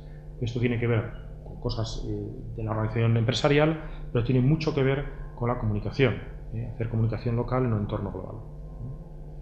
Y luego hay otra serie de crisis que han, digamos, pasado por encima de las instituciones y de los estamentos. Vacas locas, fiebre aviar, Fukushima, ¿no? Es decir, la opinión pública ha ido mucho más allá, ha creado, no es un ejemplo. Es decir, bueno, cuánta gente se ha hecho multimillonaria vendiendo estos jaboncitos y estas mascaritas y todas estas cosas, ¿no? Es decir, bueno, hay una sobreactuación, una sobredimensión que tiene que ver también con el eco mediático que suponen este tipo de hechos en la opinión pública. Una desproporción entre los hechos objetivos y las medidas y las decisiones que se toman. Claro, esto, ¿por qué ocurre? Porque hoy en día hay un conjunto de muestrario de herramientas que podemos utilizar para la comunicación tan amplio que si no somos capaces de acertar en el diagnóstico del problema, la farmacopea de recursos que utilicemos pues puede ver en contra, no ayuda a solucionarlo. Es decir, que tú puedes tener un problema que te pide una nota de prensa y puedes aparecer en Facebook, en Internet, dando respuesta a un asunto que lo que hace es ser un boomerang, se vuelve contra tu propio interés, ¿no? Yo siempre cuento el ejemplo del sheriff de California que estaba en un pueblo muy preocupado por la seguridad de su playa, porque era su principal recurso turístico, ¿no? Y bueno, pues como tenía mucho interés en que la playa fuera segura y había un cierto peligro de que hubiera tiburones o cosas así, pues instaló puestos de vigía cada 200 metros, instaló los coches de la policía que estaban ahí pendientes, puestos de socorro al lado de la playa y unos guardacostas que iban, ¿no? ¿Para qué? Bueno, la finalidad era buenísima, era hacer de la playa un lugar seguro, ¿no? Para que muchos turistas pudieran ir ahí y mejorar la economía local. ¿Qué consiguió? Pues justo lo contrario. Justo lo contrario. La gente no iba a la playa. ¿Por qué? Porque, bueno, si todo esto está así, si todo este tipo de vigilancia, si hay todas estas medidas, es que esto no es seguro, ¿no? Bueno, muchas veces en comunicación pasan este tipo de cosas. Hay que medir bien, porque hacer una sobreactuación, utilizar herramientas desproporcionadas desde la presa a la hora de comunicar, puede ocultar o puede producir un efecto contrario al que estamos buscando. En el tema de la publicidad, bueno, también creo que han cambiado las cosas. Ahora estamos asistiendo a fenómenos muy concretos, ¿no? Que lo dan también los medios, ¿no? Hay dos o tres que me gustaría comentar. Uno es la superespecialización, ¿no? Pues tenemos ahí firmas muy concretas que hacen cosas muy concretas. Por ejemplo, Red Bull. Hace cosas muy concretas para un público muy concreto y en unos foros muy concretos para actividades muy concretas. O por ejemplo, Aquarius, ¿no? Que de no tener publicidad y tener un crecimiento importantísimo, vas a hacer un tipo de publicidad muy específica, muy llamativa, ¿no? Y entonces organizar una cosa que utilizando esto, las redes sociales, internet, un concurso de pelo Pantene. Y entonces, porque la idea era, vamos a buscar a la Sara Carbonero entre el mundo mundial, ¿no? Y la gente mandaba sus vídeos domésticos, tú mandabas tu vídeo doméstico y lo subías a una web y la gente votaba. ¿Qué ocurrió? Cada red tiene estos peligros. O sea, tú cuando abres la puerta para que la gente esté en tu casa, y no pone restricciones, pues entran buenos, malos, medio pensionistas, ricos, pobres, blancos, negros, rojos y amarillos, ¿no? Entonces pasó que hubo un vídeo que montaron con un chico, que era un chico de estos rockeros, feo como un dolor, no sé si era, puede ser el Drogas, puede ser, uno que es de un grupo de rock, me parece, que se llama a sí mismo el Drogas, o sea, bueno, pelo hasta aquí y tal, y el tío mandó, o alguien en su nombre mandó ese vídeo, y en internet le votó todo el mundo votó es como la Eurovisión. Entonces tuvieron que hacer una campaña que les costó carísima, primero para minimizar los efectos del Drogas, con perdón, en internet, y luego para promocionar a Sara Carbonero en el asunto este. Pero a Sara Carbonero, lo he dicho mal, le contrataron entonces. Ellos empezaron con el pelo Pantene, lo he dicho al revés, pero empezaron con el concurso Pantene antes y con este tema, la niña Pantene, el pelo Pantene, y tuvieron que contratar por un pastón a Sara Carbonero para minimizar este efecto la moraleja, ¿cuál es? Internet, que tiene muchísimas ventajas, tiene también algunos inconvenientes. Publicidad. La no publicidad también es un reclamo. Zara es el ejemplo, yo creo que más conocido. Hay otros, ¿no? Y luego ha aparecido una publicidad, publicidades o marketing con causa, que a mí me pone un poco los nervios, porque con causa es todo. Otra cosa es que lo quieras vender como que encima haces un favor a alguien. Oiga, no nos engañemos, ¿eh? O sea, el favor es para mí, porque yo hago esto y lo pago. Si además después alguien se resulta beneficiado, pues perfecto. Será, digamos, que hay un buen entendimiento y es un win-to-win. Pero esto de marketing con causa, como que hacemos un favor y somos buenísimos, no. Las empresas están para ganar dinero, no se equivoquemos, ¿eh? Que además ayudas efectivamente, pero el objetivo es ganar dinero, seamos honestos, ¿eh? Pues ha parecido, funciona y funciona bien, y además, vuelvo a decir lo mismo, la red, internet te da una capacidad para funcionar y funcionar muy bien, ¿eh? Y tendría un ejemplo más, que es que estoy aquí viendo el reloj. No sé si conocéis el asunto de Revilla, del expresidente cántabro con el Banco Santander, la corbata, Buenafuente. Bueno, esto también es otro ejemplo que es muy típico. Esto lo sabéis, ¿no? Sí, ¿no? Por favor, voy a contar aquí cosas. Me paso el resto y cuento. Bueno, Revilla fue ahí un programa. Revilla, que es un personaje, se fue al programa de Buenafuente, con el que colaboraba habitualmente, con el que está encantado de colaborar y además lo fomentaba y lo tal, con una corbata roja, ¿no? La corbata roja, todo el mundo sabe en España, quizá el que no lo sabía era Buenafuente, que la corbata roja es el Banco Santander. Y entonces él contó, y si no lo contó, y si no le preguntó, se esforzó en comentarlo, que esa corbata roja, Banco Santander, Emilio Botín, qué entidad, qué no sé qué banco, qué tal. Llegó el intermedio, la pausa de la publicidad, y Buenafuente se enfadó muchísimo con él. De hecho, se enfadó tantísimo con él, porque, oye, si quieres hacer una publicidad Buenafuente, Emilio Botín, que la paguen. Pero yo aquí te traigo de invitado. Es más, desde ese día Revilla desapareció del programa, no volvió. Bueno, esto es un tipo de publicidad encubierta que tiene que ver con una corbata. Bueno, hay muchas cosas de estas. Yo podía contar una cosa de Pedro J, que no la voy a contar, de cómo apareció en una conferencia con un iPad y no dejó el iPad de la mano y acabó diciendo, estoy enamorado del iPad. ¿Por qué? Porque estaba vendiendo Orbit. Hay muchas de estas, o de Moneo. Moneo le contrataron el Herald Tribune para que se paseara en un ciclo de conferencias, por Estados Unidos, subiendo al estrado con un periódico así, Herald Tribune. Le contrataron para eso. Solo tenía que hacer eso, subir al estrado, bueno, y hablar. Pero Herald Tribune, el grupo Herald Tribune, contrató para que fuera así, por la esto, y lo dejaron encima de la mesa. ¿Por qué? Porque querían asociar una restricción de prestigio a su publicidad. Bien. Vamos a ir más deprisa. El tema del lobby, que viene por aquí, en relaciones institucionales, lobby. Yo defiendo el lobby. Yo defiendo el lobby porque me parece que intentar influir en las decisiones que afectan a tu empresa, por medios legales, con transparencia, dentro de la ley, es legítimo. Y es bueno que eso se entienda así. El lobby es, al final, defender los intereses de una empresa, respetando las reglas del juego, respetando la transparencia y no haciendo lo que se puede entender que es, digamos, juegos de manos o juegos debajo de la mesa. El lobby es bueno y es necesario. Nosotros, además, no podré contarlo, pero si montáis el 11 aniversario me invitas y lo cuento.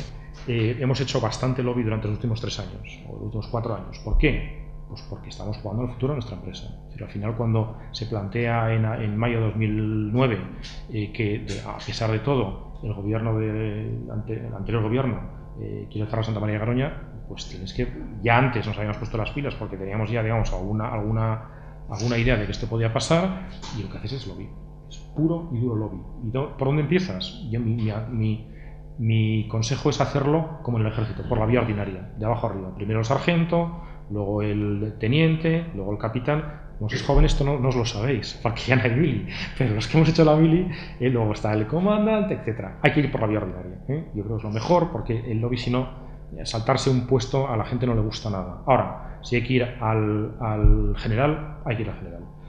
Hay que hacerlo, hay que ir con argumentos claros, hay que ir con la verdad por delante, hay que ir con transparencia, sin ocultar nada a nadie. Es bueno, es legítimo, y además yo creo que es muy sano para una sociedad el que haya gente que defienda a la cara, de una forma transparente, sus intereses. Lo otro es mucho peor.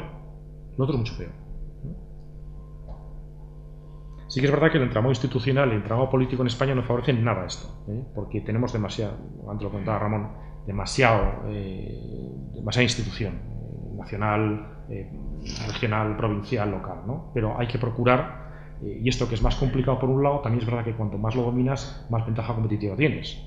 Así que también eso, como todo en estos planteamientos, tiene sus pros y sus contras. Yo además en el tema del lobby soy un partidario triangular. Esto que hace Messi en el Barça, que es triangular, bueno, te da mucha más capacidad para funcionar. Es decir, que al final tú puedes tener una relación directa con una institución, con una entidad, con un grupo de prensa, con un partido político, bueno, y buscar una forma que sea buena de entenderse para todos, con mucha transparencia, etc. Sí me gustaría contar 2 o 3 cositas que tienen que ver con el tema de crisis y las nuevas tecnologías. Y lo hago en 4 minutos y así me ajusto al tiempo. ¿4 minutos está bien, Joaquín? Perfecto. Crisis. Nosotros sabemos mucho de crisis. El sector nuclear sabe una barbaridad de crisis. En Santa María de Garoña lo sabe todas. Yo traigo alguna transparencia que seguro que os sonará. Estas no son de crisis, pero estas sí. Bueno, estas son las de... Cuando hablamos antes de estos temas de que el lobby, de cómo las cosas nos afectan, pues efectivamente, bueno, esto lo podemos hacer, pero digamos que en un sector como el nuestro estamos bastante acostumbrados a gestionar crisis, y al final te sacas una cierta idea y una cierta experiencia que te permite, pues, contar a los demás. ¿Cuáles son los criterios generales de lo que hay que hacer en crisis y de lo que no hay que hacer en crisis? Esta es buena, Esta última es buena,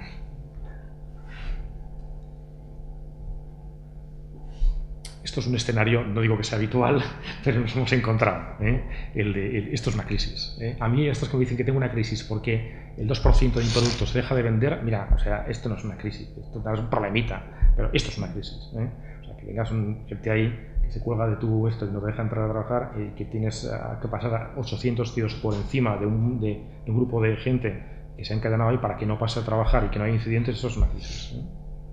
Es otra crisis. Bueno, esto también... El profesor Procura se la sabe bien. Joder, la famosa crisis del precio mutante, que aquí tuvo mucha repercusión. Prefiero dejar esta que la anterior para hablar de crisis. Criterios generales. Primero, una cosa que hacer es saber o decidir si vas a informar o no en una crisis. Yo soy partidario de que siempre se cuenten cosas. O sea, que lo que tú no cuentes, ahí lo va a contar por ti. Pero no siempre pasa así. Por ejemplo, ¿os acordáis que hace unos años se quemó un edificio en Madrid, en el centro de Madrid, ¿no? El edificio Wellington? ¿Alguien se acuerda de haber oído o haber visto a alguien de los propietarios del edificio en alguna declaración pública? Conocemos muy bien la declaración de Deloitte, de mi amigo Goyo Panadero, que lo hizo fenomenal y que de ahí saltó a la fama y le hicieron director de comunicación mundial. Lo hicieron muy bien. Pero de los dueños no. Y es una posición. Puedes decidir no comunicar. Pero hay que decidirlo. Hay que evitar la publicidad. O sea, yo creo que no toca, ¿no? O sea, cuando tienes un follón de estos, evita la publicidad, ¿no? Luego, dar información contrastada, no ser ambiguo. Atender a los periodistas. Yo siempre digo que los periodistas no son nuestros enemigos. También digo que yo tengo los periodistas que son amigos míos, y con los que tienes confianza al cabo del tiempo. Aquí hay algunos, algunas, no sé, vamos, que al final tiene una relación de confianza pero los periodistas al final pueden ayudarte también, y cuando tienes una cierta relación, pues puedes pedir un favor, Otras veces te lo piden a ti, pero puedes pedir un favor de noticia embargada, de esto cuéntalo, o esto por favor espera mañana, o déjame que esto ahora no me... o haz énfasis en esto porque me interesa muchísimo, ¿no? Y mira, no crisis, oye, ven a contarlo, creo que puede ayudarnos, ¿no? Pero en cualquier caso, mostrarse siempre disponible, tratar a todos los periodistas por igual y luego evitar off the record. Yo en una crisis soy bastante partidario de evitarlo, no desviar responsabilidades, asumir las propias, no desviar, esto ha sido tomar la iniciativa, no dejarse arrastrar por los acontecimientos, sino tomar la iniciativa. El tema sobre todo en lo anterior, pues ahí tuvimos. Y luego el tema de los temas online son muy importantes. Esto ha creado una nueva dimensión. En la anterior transparencia, aquí, tuvimos una situación un poquito complicada, porque dentro del cartel aquí, esto era un contenedor donde había gente dentro, gente de Greenpeace dentro, con una oficina que montaron ahí, ¿no? Anclaron el contenedor y montaron una oficina. Están retransmitiendo online a su web lo que iba sucediendo aquí. Y claro, es una pelea muy desigual, porque te están transmitiendo, además, parecía aquello una novela heroica, ¿no? O sea, iban transmitiendo como si fuera aquello la conquista del Everest, una cosa igual, en fin, ¿no? Entonces, claro, para nosotros era, y en ese momento ya nos habíamos dado cuenta, pero en ese momento nos dimos clarísima cuenta de que había que estar en Internet, en las redes sociales y en ese tipo de cosas, ¿no? Pero que tú tengas que pelear de una forma tan desigual, pues te provoca una sensación de impotencia bastante importante, ¿no? Pero por lo menos tienes que tener muy conocidos, hacer un seguimiento muy claro de todo lo que está sucediendo en la red. Eso tiene su complicación, porque no es sencillo. Ahora, hoy en día sí, hay mucha compañía especializada, alertas de Google, etcétera, que es bastante fácil, pero también te crea una especie como de arritmias, o sea, como cualquier cosa en Twitter te parece que es la bomba, ¿no?, de la noticia, y luego Twitter es una cosa que se muere en el instante, ¿no? Ha sido trending topic en Twitter, ¿y qué?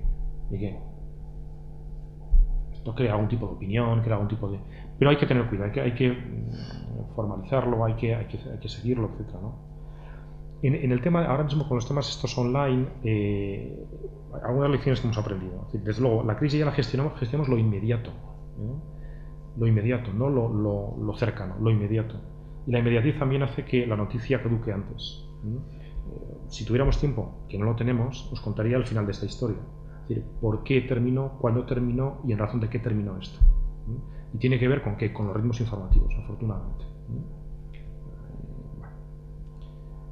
Esto lo voy a dejar así en el aire, esto lo voy a contar.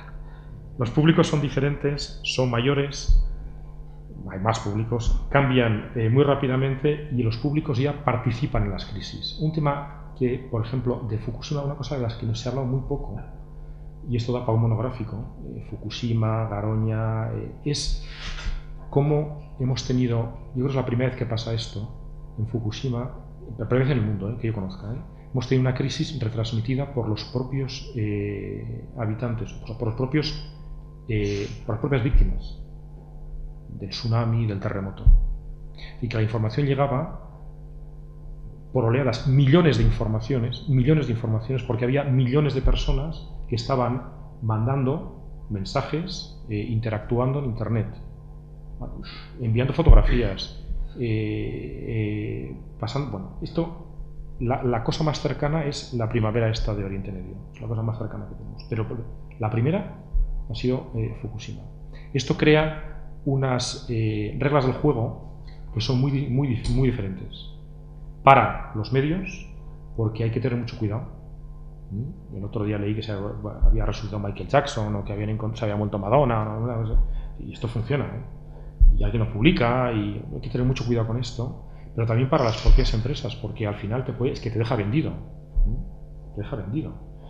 Esto hay que tomarlos con mucha calma. Hay que seguirlos muy de cerca, pero hay que tener mucho cuidado al actuar. Otra lección que hemos aprendido: la red y lo audiovisual marcan el ritmo de la información.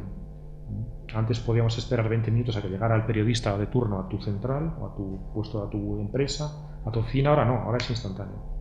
Y tienes acceso a todo, a cualquier cosa. Ese cambio de ritmo, que es instantáneo, es inmediato, marca mucho la información, marca, digamos, una forma de diferenciar la información ahora mismo. Y necesitamos adaptarnos a esta nueva realidad desde las empresas, con nuevos medios, con una mentalidad, pero sin olvidar los principios básicos de la comunicación. Esto funciona siempre. Estar disponible, ser transparente, decir la verdad, ser profesional. Yo creo que eso funciona siempre, ¿no? Las viejas verdades que siguen siendo válidas. Y como conclusión, me he pasado 4 minutos, lo siento. Mira, primero, la comunicación tiene un papel cada vez más importante en el mundo nuclear, en el mundo empresarial. Necesitamos buenos profesionales de la comunicación, tanto en el mundo de la empresa como en el mundo de la información, más especialistas, más informados, más cualificados, con mejores recursos tecnológicos. Existen muchas herramientas que hay que saber utilizar para que jueguen a favor de nuestros objetivos. No todas las herramientas que nos permiten dar la comunicación son iguales ni sirven para lo mismo y hay que saber utilizarlas, ¿no? Acordaos del ejemplo del guardacostas. Las nuevas tecnologías pueden ser un aliado o un enemigo en función de cómo sepamos manejarlas, ¿no? Pero hay que saber estar ahí. Y después hay que ser optimista. Yo, después de las 2 intervenciones de esta mañana, me parece que la comunicación nos va a ayudar. A mí esta idea de la marca país me parece que es básico. Tenemos que buscar una marca país. Y ahí la comunicación de las empresas, de las instituciones, de los organismos públicos pueden ayudar. Hace unos años hubo un proyecto cuando, no me acuerdo quién era el ministro de Industria, Josep Piqué, de crear una marca España. Y se pidió a la Asociación de Directores de Comunicación que realizáramos un trabajo a favor de la marca España, etcétera. Luego eso se quedó, yo creo que en nada, pero el relanzar la marca España yo creo que para todos es un asunto que es muy interesante. Dicho esto, muchísimas gracias por la invitación, muchas gracias por aguantar la charla. No sé si hay tiempo para preguntas, si hay, encantado de responderlas, y en cualquier caso estoy a vuestra disposición al final de la charla para poder atenderos. Muchísimas gracias.